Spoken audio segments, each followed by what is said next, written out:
Hi everybody, it's Tatiana. Hopefully I am not crooked. I realized in a couple of videos that I recorded my entire life was crooked because my camera wasn't straight. So hopefully that's fixed, but it may not be. We're going to keep going anyway. Today I'm coming to share with you the books that I read in the month of March. Now we all know there are a lot of things going on right now.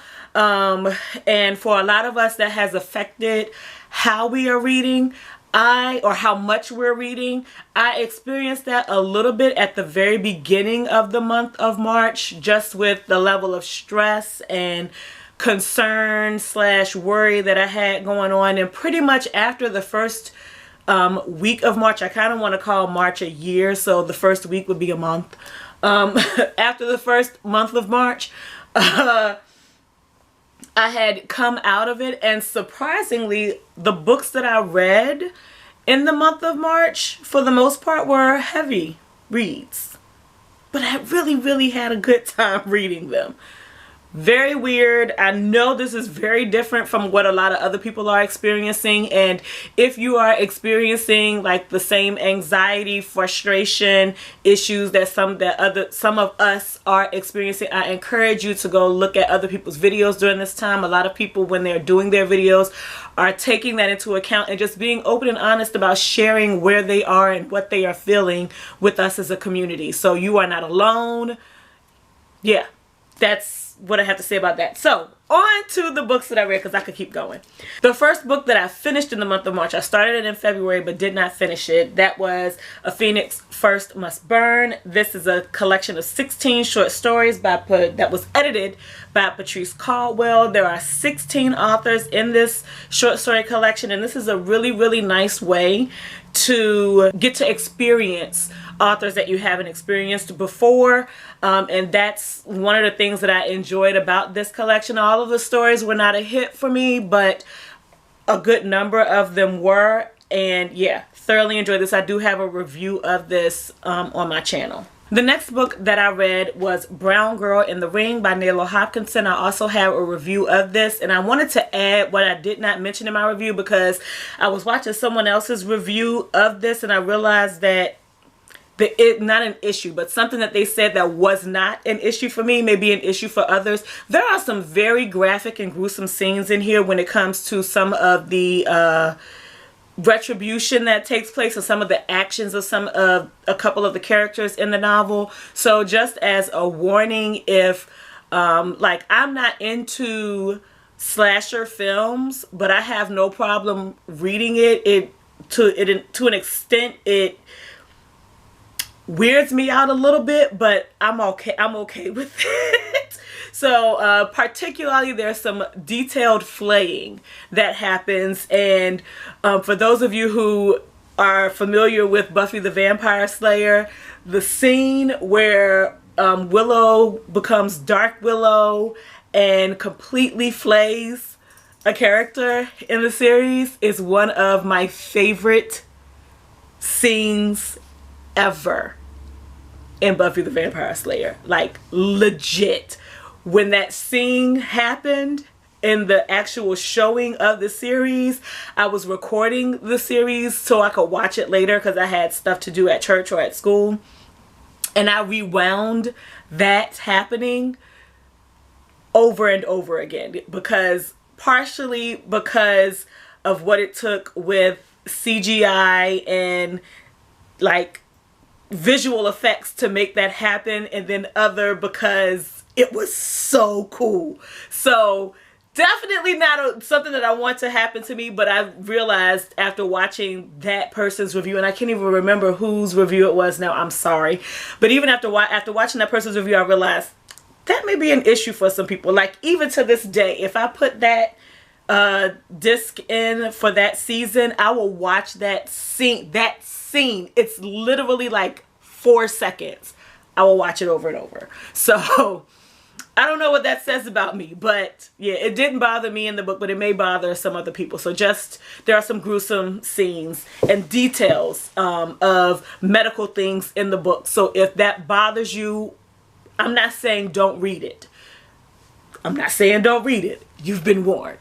That's what I'm saying. Okay. Next, I read Daughter by Asha Bendele, and I did not do a review of this. I really enjoyed this. This was not what I expected it to be. Yes, a heavy read. It has to do with the murder of unarmed black people because they are black people.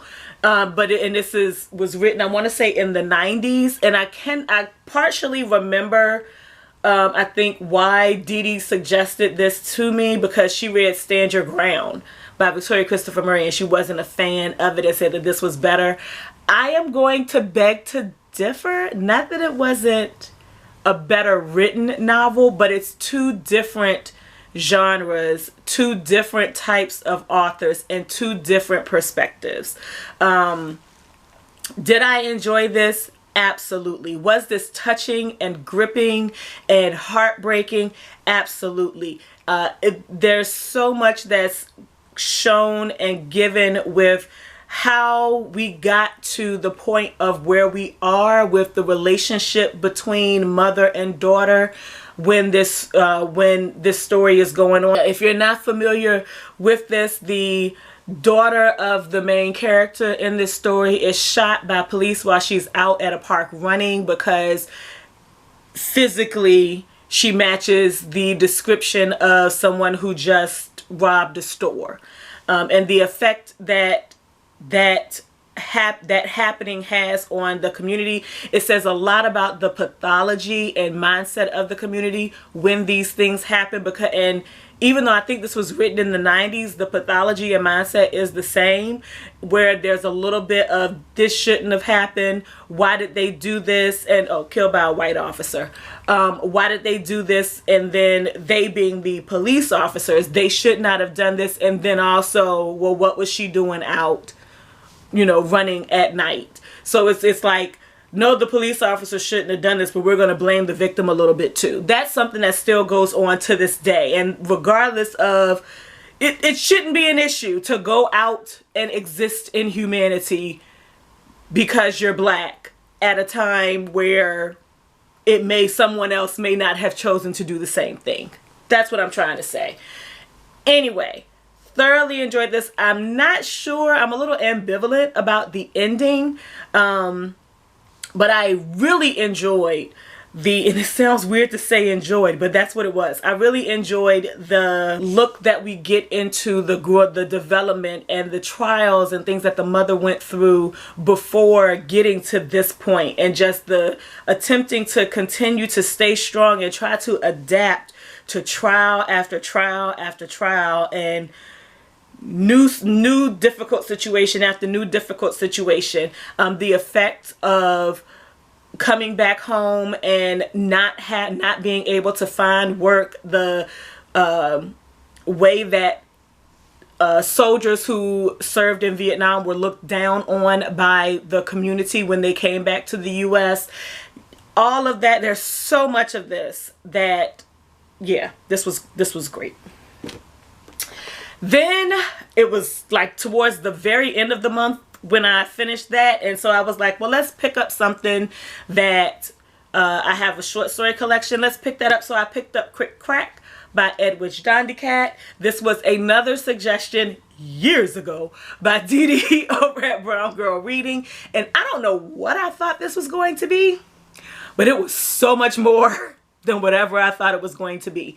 I have not read, I don't think, any stories that have been based in or based on characters living in Haiti and the social and economical and political unrest in Haiti. And that's really what this story is, or not story, but it's a collection of short stories.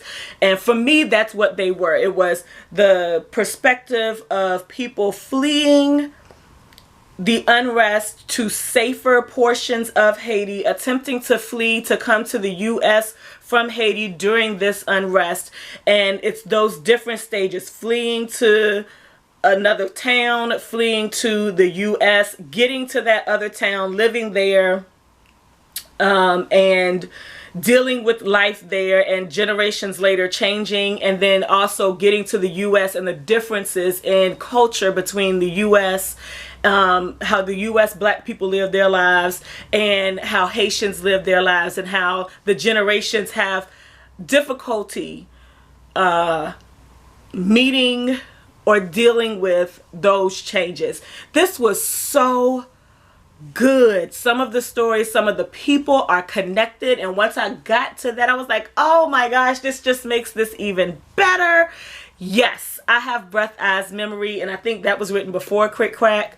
Holy crap, I can't wait to get to that because this was excellent. And then the last book that I read, I actually read on my Kindle, so I will put a picture of it here, and that was Artificial Condition by Martha Wells. That is the second book in the Murderbot novella series, and I started that because there is this thing that's going on for called Quarantine Pages, and Jerry from Onyx Pages was the host for the first night, and I wanted something to read that wasn't on my April TBR since it was starting on March 27th, I think, or 28th. I wanted something else to read that I could read in a couple of days and still have it done by the end of March, so I picked that up, and I really enjoyed that. Everybody who's read this series talks about how much they love Murderbot, and I totally get it. I did not think that I would fall in love with an AI that was not Data from Star Trek, The Next Generation.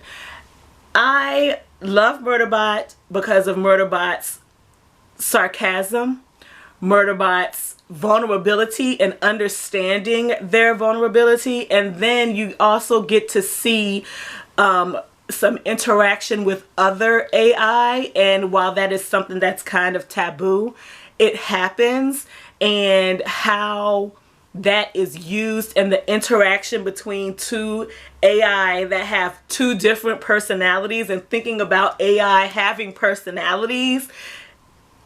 I really enjoyed this. Each one, from what I got from the first two, I'm saying it like I've read more than two, but they have a mystery element to them, while Murderbot is attempting to find out what happened during an event where their memory was erased, and trying to get that information while also still trying to operate as a sec unit and be someone who would be a bodyguard for humans but not behave like a sec unit because they're rogue and they don't want to be found out as rogue, and then all of the shenanigans that go on with that. And I say shenanigans like it's not really a funny thing that happens, but it's just a lot that goes on around that, and it's still not overwhelming, and the novellas are so well done. We explore and hear about and learn about and listen to so many different characters as this thing is going on, and it doesn't feel overwhelming, and that is what I'm really enjoying about this novella series, along with just getting to know and spend time with Murderbot. So yeah, that's everything that I read for the month of March. I think I was a little bit more talkative in this video than I intended to be.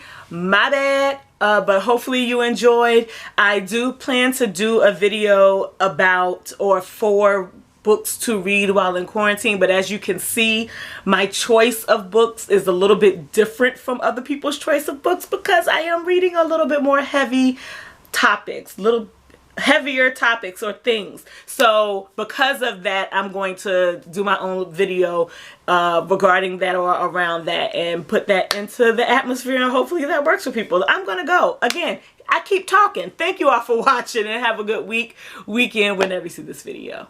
Peace out.